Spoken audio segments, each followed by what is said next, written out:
Will you please take the floor?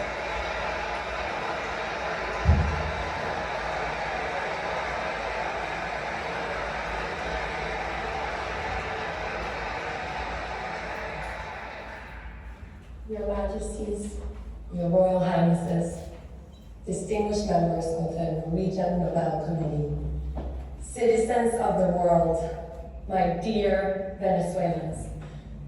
First, I want to express our infinite gratitude from my family, from an entire country, to the Norwegian Nobel Committee. Thanks to you, the struggle of an entire people for truth, for freedom, for democracy and peace is today recognized around the world. I am here on behalf of my mother, Maria Corina Machado, who has united millions of Venezuelans in an extraordinary effort that you, our hosts, have honored with the Nobel Peace Prize. But although she has not been able to be here and take part in this ceremony, I must say that my mother never breaks a promise. And that is why, with all the joy in my heart, I can tell you that in just a few hours, we will be able to embrace her here in Oslo after 60 months.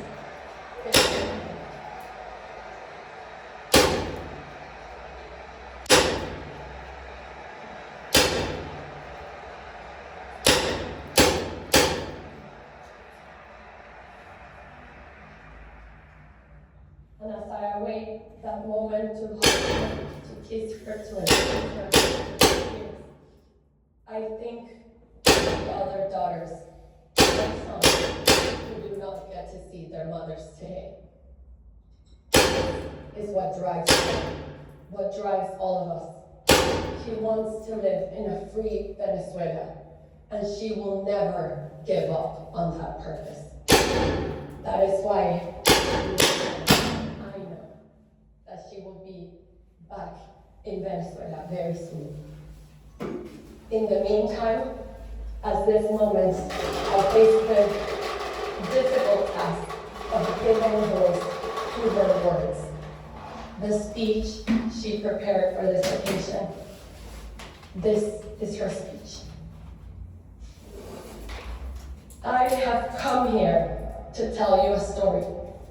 The story of a people and their long march towards freedom.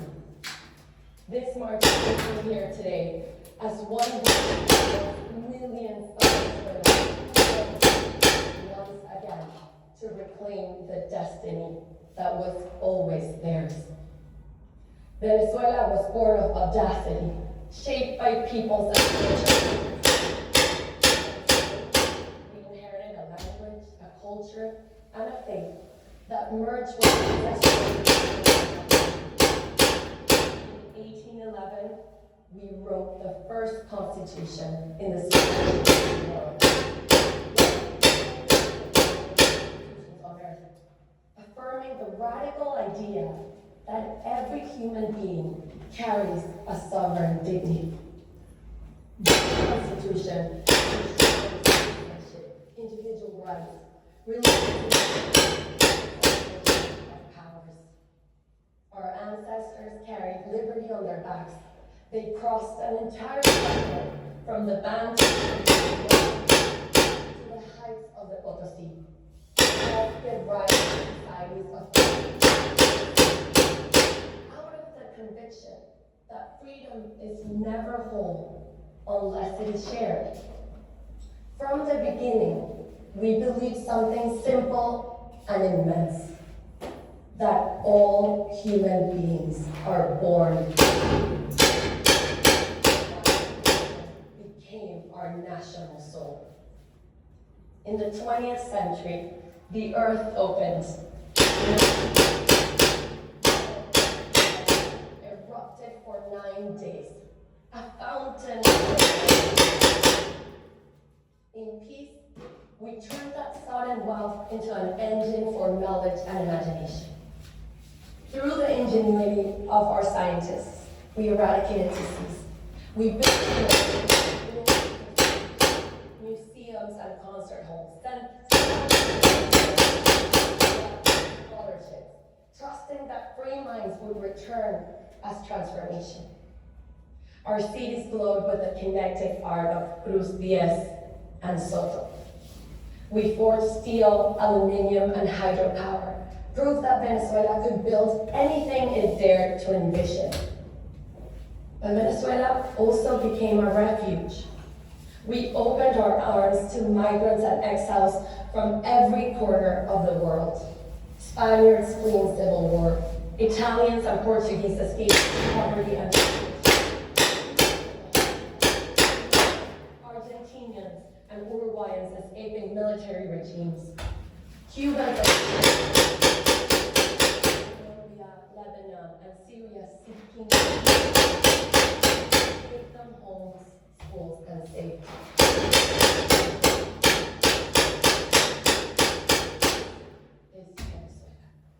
We built a democracy that became the most stable in Latin America. But even the strongest democracy weakens when its citizens forget that freedom is not something we wait for, but something we become. It is a sacred personal choice, and the sum of those choices that must be renewed every day. The concentration of oil revenues in the state created perverse incentives. It gave the government immense power over society, which turned into privilege and corruption. My generation was born in a vibrant democracy, and we took it for granted. We assumed freedom was as permanent as the air we breathed. We cherished our rights, but we forgot our duties. I was raised by a father whose life's work, building, creating, serving, taught me that loving a country meant assuming responsibility for its future. By the time we recognized how fragile our institutions had become, a man who had once led a military coup to overthrow democracy was elected president. Many thought charisma could substitute the rule of law. From 1991 onward, the regime dismantled our democracy, violating the Constitution, falsifying history, corrupting the military, persecuting judges, censoring the press, persecuting dissent, and ravaging. Oil wealth was not used to uplift, but to bind. Washing machines and refrigerators were handed out on national television to families living in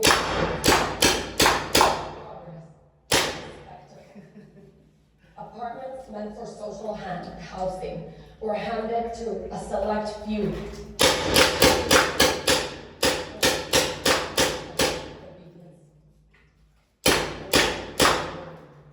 Obscene corruption, historic looting. Venezuela received more oil revenue combined, and it was all stolen.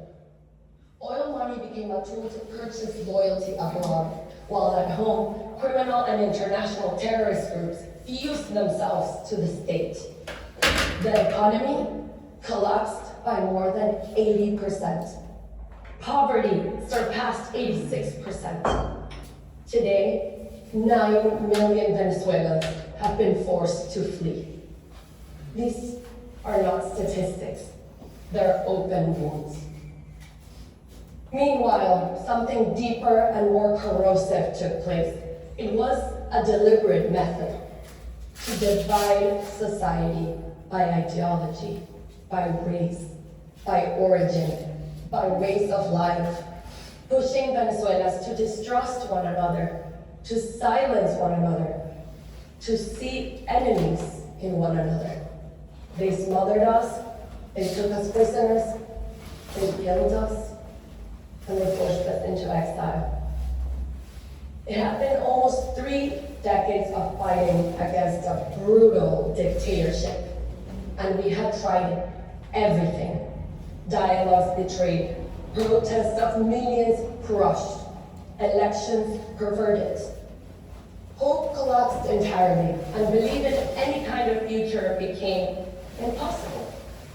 The idea of change seemed either naive or crazy. It seemed impossible. Yet from the very depths of that despair, a step that seemed modest, almost procedural, changed the course of our history. We decided against all odds to run a primary election. And unlike any act of rebellion, we chose to trust people, to rediscover one another. We traveled by road and by dirt path in a country with gasoline shortages, daily blackouts, and collapsing communications. Forbidden from advertising, without money or media willing to speak our names, we crossed it only with our conviction. Word of mouth was our network of hope, and it spread faster than any campaign, because our desire for freedom was very much alive within us, and it had never died.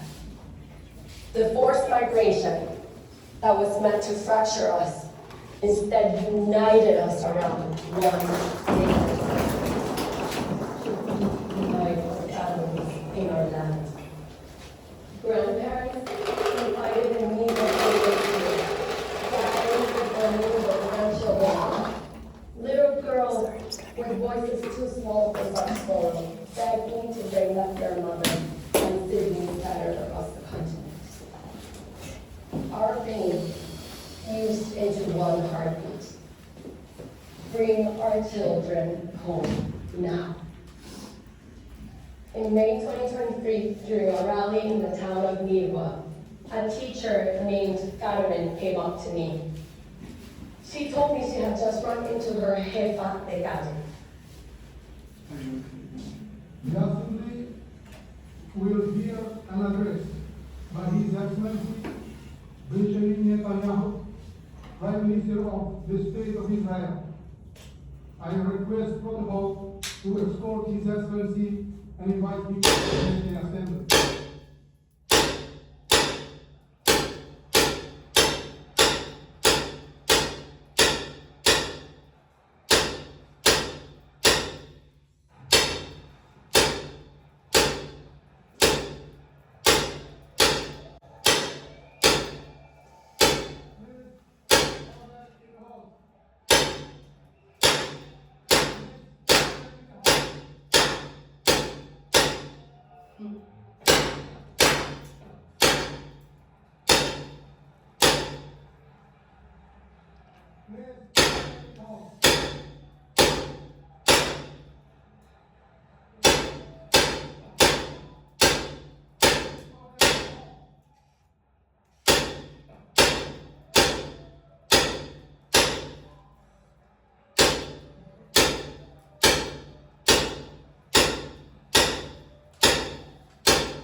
Please order in the hall and please be seated.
world.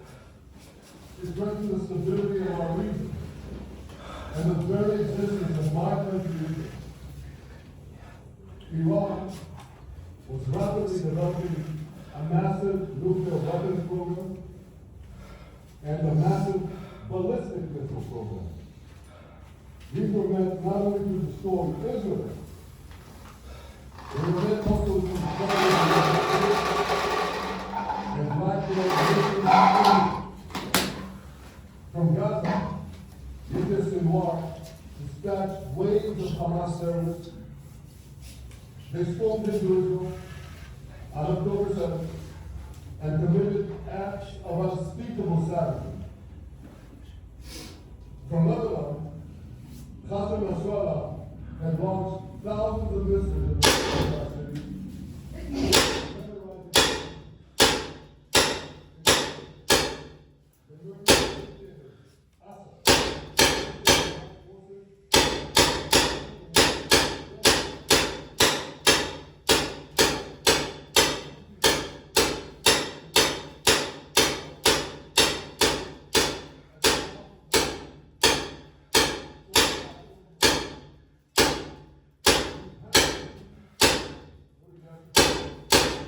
We crushed the ball of Hamas terrorists.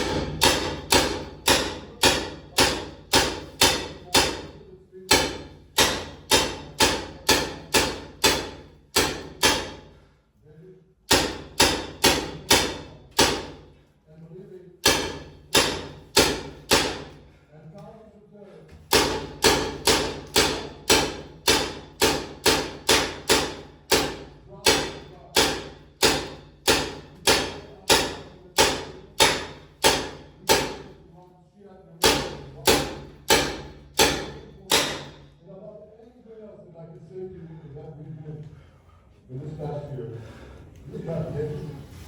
we devastated Iran's atomic weapons and ballistic missile program.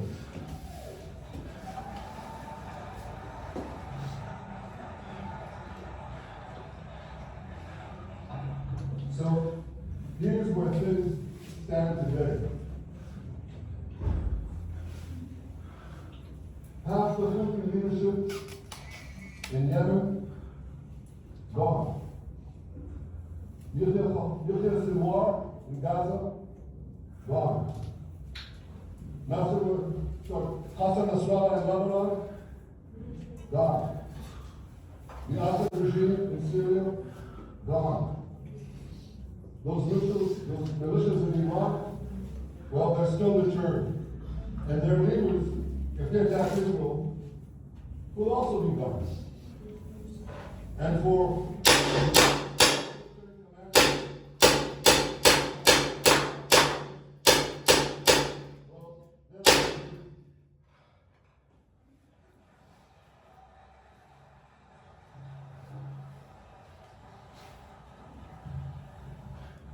Israel's 12-day war with Iran, which I have renamed Operation Rising Lion, that's from the Bible.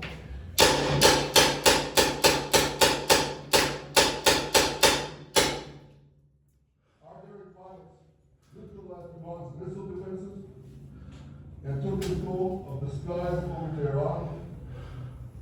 And you saw Israeli fighter pilots and American B-2 pilots bombed Iran's nuclear enrichment sites. I want to thank President Trump for his bold and decisive action.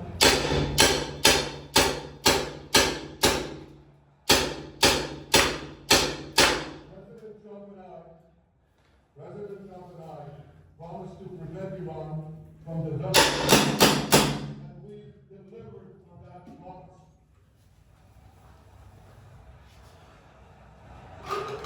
We removed an existential threat to Iran, to Israel, and a mortal threat to the civilized world. We lifted a dark cloud that could have claimed millions and millions of lives. But, ladies and gentlemen, we must remain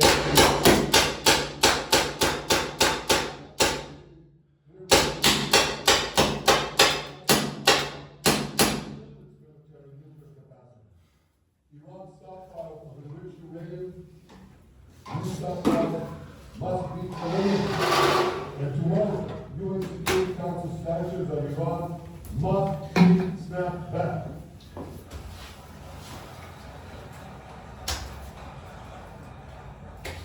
Thanks to the resolve of our people, the courage of our soldiers, and the bold decisions we took, Israel rebounded from its darkest day to deliver one of the most stunning military comebacks in history.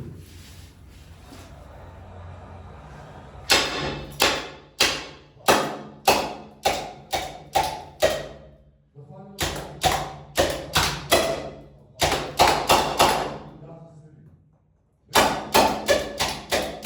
atrocities of October 7th, again and again and again, no matter how diminished their forces. That is why Israel must finish the job. That is why we want to do so as fast as possible.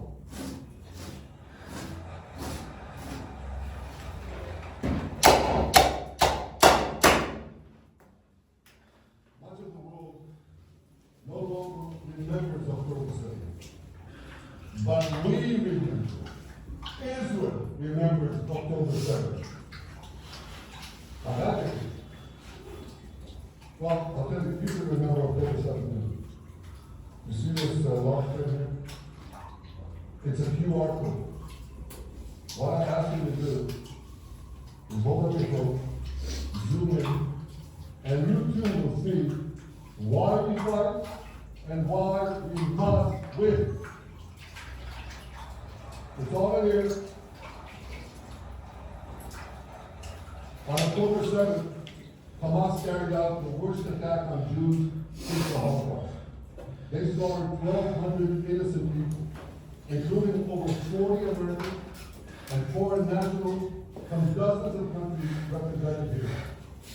They beheaded men. They raped women. They butchered babies.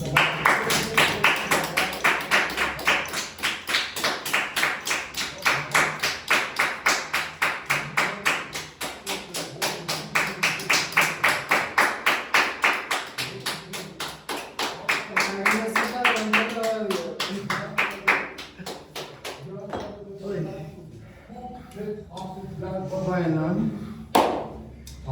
have tequila.